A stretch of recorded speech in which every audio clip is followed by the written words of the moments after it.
আলহামদুলিল্লাহি রাব্বিল আলামিন আসসালাতু ওয়াসসালামু আলা সাইয়্যিদিল আনবিয়া ওয়াল মুরসালিন ওয়া আলা আলিহি ওয়া আসহাবিহি আজমাইন। আউযু বিল্লাহি মিনাশ শাইতানির রাজীম। বিসমিল্লাহির রহমানির রহিম। ইকতারাবাস সাআতু ওয়ানশাক্কাল কমর। সদাকাল্লাহুল আযীম ওয়া সাদাকা রাসূলুহুন নবিয়্যুল হাবিবুল কারীম। প্রিয় ভিউয়ার্স, দর্শক শ্রোতা, যে যেখান থেকে শুনবেন সবাইকে শুভেচ্ছা জানাচ্ছি, সালাম জানাচ্ছি। আসসালামু আলাইকুম ওয়া রাহমাতুল্লাহ। আমি প্রথমে আশা করব যে আমার আওয়াজ স্পষ্ট বোঝা যাচ্ছে কিনা আপনারা কমেন্ট করে জানাবেন, এবং সাথে সাথে আল্লাহ রাব্বুল আলামিনের দরবারে শুকরিয়া আদায় করছি এবং অসংখ্য দুরূদ সালাম জানাচ্ছি আখির জামানার নবী কামলিওয়ালা নবী মুহাম্মদুর রাসূলুল্লাহ সাল্লাল্লাহু আলাইহি ওয়াসাল্লামের নুরানি কদম শরীফে। প্রিয় আশিক রসুল সাল্লাল্লাহু আলাইহি ওয়াসাল্লাম, আল্লাহ পাক রব্বুল আলামিন অসংখ্য নবী রাসূল দুনিয়াতে পাঠিয়েছেন। সর্বশ্রেষ্ঠ রসুল হচ্ছে আমাদের নবী আখির জামানার নবী মুহাম্মদুর রাসূলুল্লাহ সাল্লাল্লাহু আলাইহি ওয়াসাল্লাম, যার পরে আর কোনো নবী আসবেন না। কারণ পবিত্র কোরআনে পাকের মধ্যে আল্লাহ রাব্বুল আলামিন বলেছেন, খাতামুন নবিয়্যিন রাসূলুল্লাহ সাল্লাল্লাহু আলাইহি ওয়াসাল্লাম হলো শেষ নবী, সর্বশ্রেষ্ঠ নবী। এরপর অপেক্ষা করতে হবে কিয়ামতের, কারণ পূর্বে অন্যান্য আম্বিকরাম এসেছিলেন।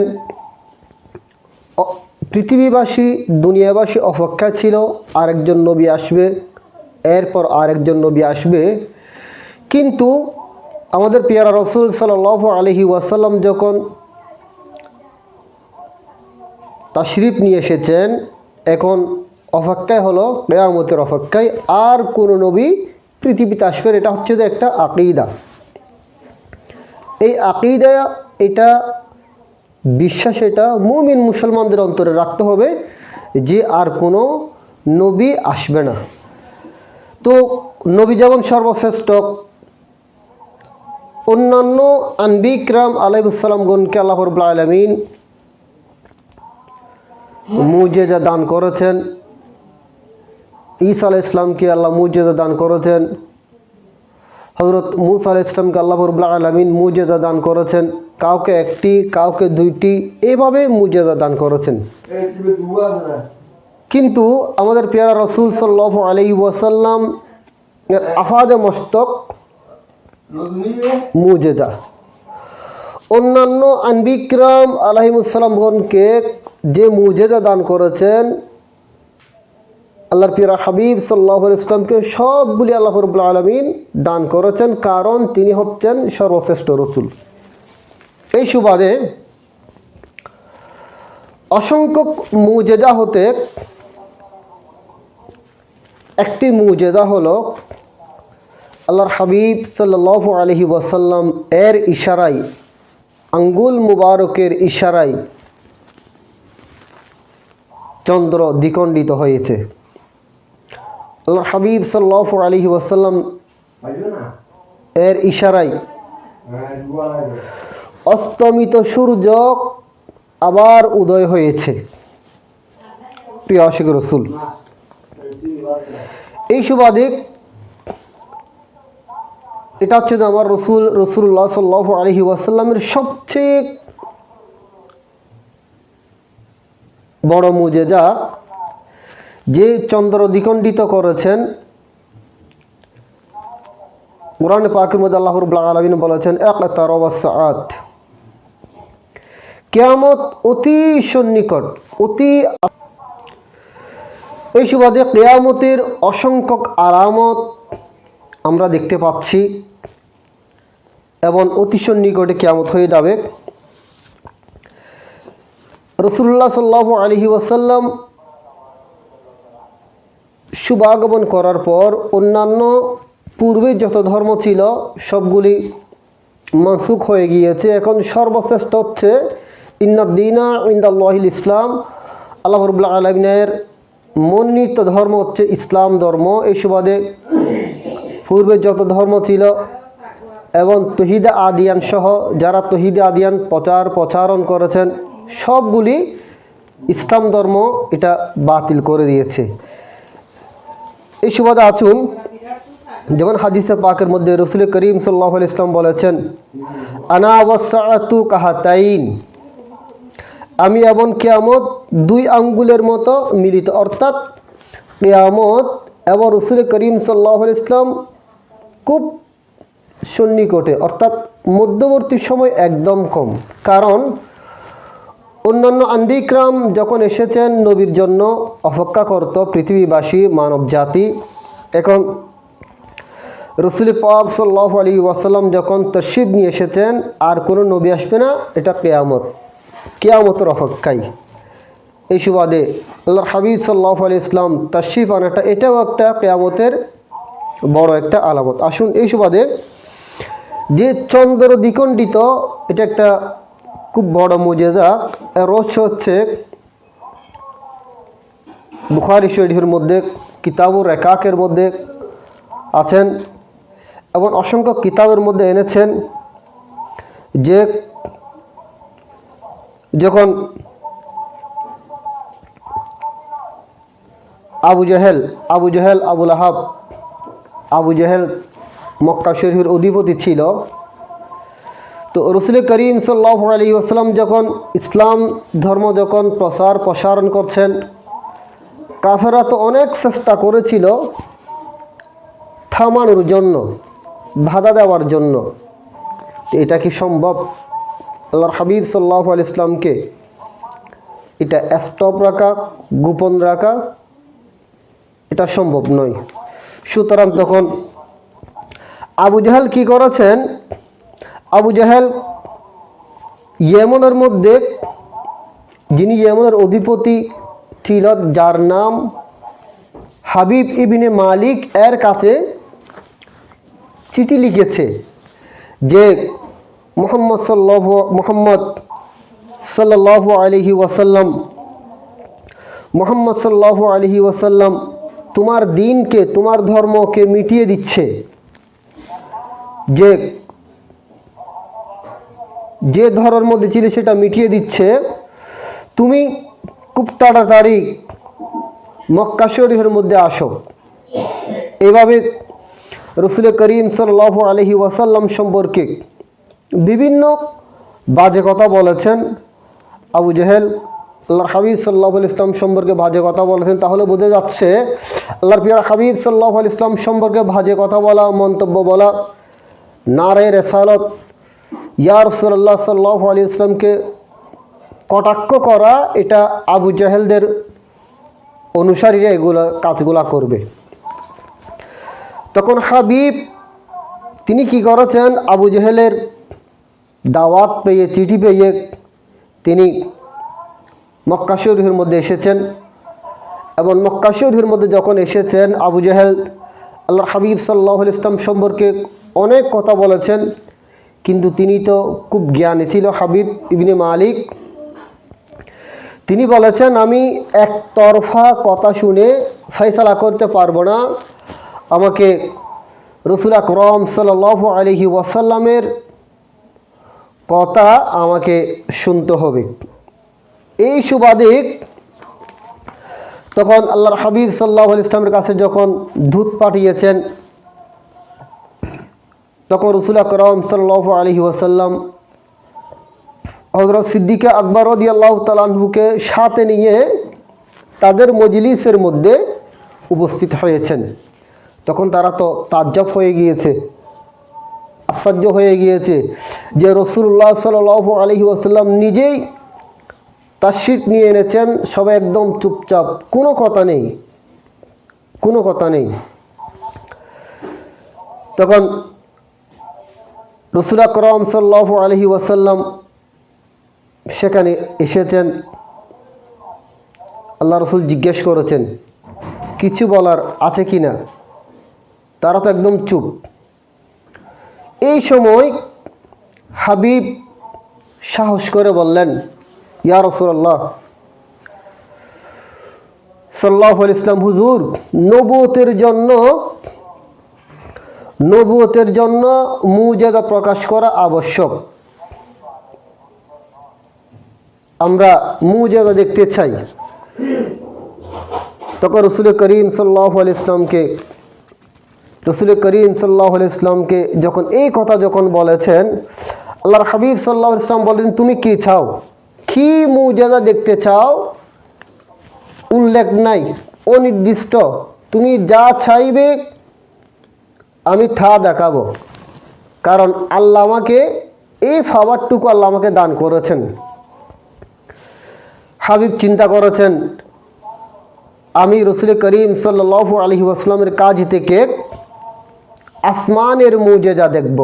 তখন পূর্ণিমার চাঁদ ছিল আকাশের মধ্যে। তার অন্তরের মধ্যে আরেকটা বাসনা ছিল, একটা হচ্ছে যে আসমানের মুজিজা দেখবে, আরেকটা ইচ্ছা ছিল তার অন্তরের মধ্যে যে তার একটা কন্যা সন্তান ছিল, তার হাত পা অবশ, কথা বলতে পারতো না, চলাফেরা করতে পারতো না, ফ্যামিলির মধ্যে তাকে নিয়ে খুব কষ্টের মধ্যে দিন যাপন করত। সে মনে মনে ইচ্ছা করেছেন যে আমার মেয়ে যদি সুস্থ হয়ে যায়, এরকম মনে মনে ইচ্ছা পোষণ করেছেন।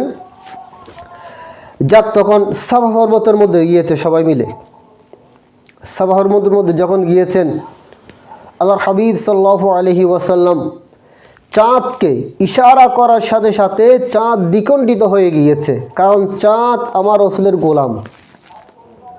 সব কিছু আল্লাহর হাবিব সাল্লাল্লাহু আলাইহি ওয়াসাল্লামের গোলাম।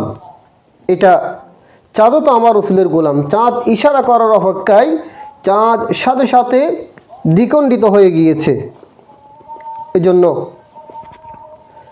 শায়রে বলেছেন, सूरज उल्टे पाँव फलटे चाँद इशारे चेहु छाक अंधी नजदीद है किले कुदरत रसूलुल्लाह की। তার ইশারায় অস্তমিত সূর্য উদিত হলো। রাসূল আকরাম সাল্লাল্লাহু আলাইহি ইসলামের ইশারায় সূর্য ডুবে গিয়েছে, যে সেটা উদয় হয়েছে, এবং চন্দ্র দ্বিখণ্ডিত হলো, আকাশের চাঁদ দ্বিখণ্ডিত হয়ে গিয়েছে। অন্ধ নজিদিরা, যারা দুশমন রসুল, অন্ধ নজিদিরা আল্লাহর মাহবুব সাল্লাল্লাহু আলাইহি ইসলাম এর মহান শক্তি দেখে নাও। যারা দুশমন রসুল, আল্লাহর হাবিব সাল্লাল্লাহু আলাইহি ইসলামের শক্তিকে অস্বীকার করো, আল্লাহর হাবিব সাল্লাল্লাহু আলাইহি ইসলামকে স্বীকার করো, তোমরা আমার রসুলের শক্তি তোমরা দেখে নাও। তা শায়রে বলেছেন। এরপর এটা যখন চাঁদ দ্বিখণ্ডিত হয়েছে, রাসূল আকরাম সাল্লাল্লাহু আলাইহি ইসলাম বলেছেন, এই হাবিব, আমি আরেকটার উত্তর দিচ্ছি। তোমার মনে মনে, তোমার অন্তরের মধ্যে আরো একটা খেয়াল আছে, ইচ্ছা আছে, আরেকটা খেয়াল আছে যে তোমার একজন কন্যা সন্তান আছে, যেটা রোগাগ্রস্ত, অবশ, চলাফেরা করতে পারে না, সে দুর্বল। তোমার ইচ্ছা তোমার ওই মেয়েটা সুস্থ হয়ে যাক, এটা তোমার ইচ্ছা। এটা যখন বলেছেন, তখন হাবিব উচ্চ আওয়াজে কালিমা লা ইলাহা ইল্লাল্লাহ মুহাম্মাদুর রাসূলুল্লাহ সাল্লাল্লাহু আলাইহি ওয়াসাল্লাম কালিমা পাঠ করে ফেললেন। সুবহানাল্লাহ। প্রিয় আশিক রাসূল সাল্লাল্লাহু আলাইহি ইসলাম, কার অন্তরে কি আছে এটা স্বাভাবিকভাবে আমরা জানবো না, কিন্তু আল্লাহর হাবিব সাল্লাল্লাহু আলাইহি ইসলাম অন্তরের খবর জানেন। এই জন্য একজন সাহাবী এসে রাসূল আকরাম সাল্লাল্লাহু আলাইহি ওয়াসাল্লামকে জিজ্ঞেস করেছেন, আইয়ুল ইসলামি খায়রুন, ইয়া রাসূলুল্লাহ, ইসলামের মধ্যে কোন কাজটা, কি কাজটা সবচেয়ে বেশি উত্তম?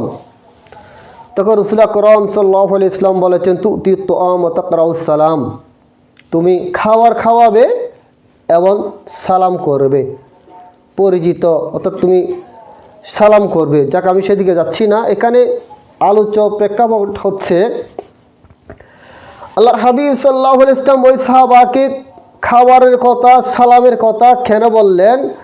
আল্লাহর হাবিব সাল্লাল্লাহু আলাইহি ওয়াসাল্লামের চক্ষু মুবারক দিয়ে দেখেছেন তার ভিতর নামাজ ঠিক আছে, রোজা ঠিক আছে, আমল সবগুলো ঠিক আছে, কিন্তু সালাম এবং তোয়াম মানুষকে কম করত, খাওয়াতো। এই জন্য আল্লাহর হাবিব সাল্লাল্লাহু আলাইহি ওয়াসাল্লাম তাকে এই কাজটা করার জন্য বলেছেন। তাহলে বোঝা যাচ্ছে আমার রাসূল অন্তর্যামী, অন্তরের অবস্থা সম্পর্কে আল্লাহর হাবিব সাল্লাল্লাহু আলাইহি ওয়াসাল্লাম জানেন। এরকম অসংখ্য প্রিয় আশিক রাসূল সাল্লাল্লাহু আলাইহি ওয়াসাল্লাম কালিমা যখন পড়ে ফেলেছেন, হাবিব আর দেরি করে নাই, বাড়ির দিকে রওনা হয়েছে। বাড়ির দিকে যখন রওনা হয়েছে, আপনার ঘরের মধ্যে যখন দরজা খুলতে বললেন, তার মেয়ে এসে দরজা খুলে দিয়েছে। সুবহানাল্লাহ, তার মেয়ে সুস্থ হয়ে গিয়েছে, সম্পূর্ণ হাত সুস্থ, পা সুস্থ। যিনি কথা বলতে পারছেন, ওনাকে জিজ্ঞেস করেছে যে তুমি তো অবশ ছিলে, তোমার হাত অবশ ছিল, পা অবশ ছিল, তুমি কথা বলতে পারতে না, এখন তুমি সুস্থ কিভাবে হয়েছ, কারণ কি? এবং মুখের মধ্যে কালিমা লা ইলাহা ইল্লাল্লাহ মুহাম্মাদুর রাসূলুল্লাহ সাল্লাল্লাহু আলাইহি ওয়াসাল্লাম জারি আছে। তখন তিনি বললেন, আব্বাজান, আমি স্বপ্নের মধ্যে দেখেছি মদিনাওয়ালা সাল্লাল্লাহু আলাইহি ওয়াসাল্লাম আমার কাছে এসেছেন, বলেছেন যে তোমার আব্বা মক্কা শরীফের মধ্যে কালিমা পড়ে ইসলাম ধর্ম গ্রহণ করেছে, তুমি কালিমা পড়ে ফেলো, তুমি যদি কালিমা পড়ো তাহলে তুমি সুস্থ হয়ে যাবে। তখন আমিও কালিমা পড়ে ফেলেছি এবং ওই কালিমা তার মুখ দিয়ে জারি আছে। সুবহানাল্লাহ। প্রিয় আশিক রাসূল সাল্লাল্লাহু আলাইহি ওয়াসাল্লাম যতই আল্লাহর হাবিব সাল্লাল্লাহু আলাইহি ওয়াসাল্লামের শান, মান, ইজ্জত লুকাতে চাইবে দুশমনের রাসূলরা, কিন্তু সেটা কখনো সম্ভব নয়। ইতিপূর্বে আপনারা দেখেছেন যে নারায়ে রিসালাত সম্পর্কে যে কটূক্তি করেছে, আসলে মনে রাখতে হবে আল্লাহর হাবিব সাল্লাল্লাহু আলাইহি ওয়াসাল্লাম শান মানে যারা আঘাত করবে তারা হচ্ছে যে যার সন্তান অতুল্লিম বাদা যালিকা জানিম, এবং সর্বোপরি তারা হচ্ছে যে যার সন্তান তাদের জন্মসূত্র দিয়ে সমস্যা আছে। যারা আল্লাহর হাবিব সাল্লাল্লাহু আলাইহি ওয়াসাল্লামের শান মানে আঘাত করবে, গুস্তাখি করবে, বেয়াদবি করবে, এবং এই দুশমনের রাসূল থেকে আল্লাহ রাব্বুল আলামিন আমাদের ঈমান আকীদা হেফাজত করুক এবং আমাদেরকে প্রকৃত আহলে সুন্নাত ওয়াল জামাত এর মধ্যে কায়েম দায়েম থেকে ঈমান আকীদা শুদ্ধ করে দুনিয়া থেকে যাওয়ার তৌফিক দান করুক। ওয়া আখিরু দাওয়ানা আলহামদুলিল্লাহি রাব্বিল আলামিন। আসসালামু আলাইকুম ওয়া রাহমাতুল্লাহ।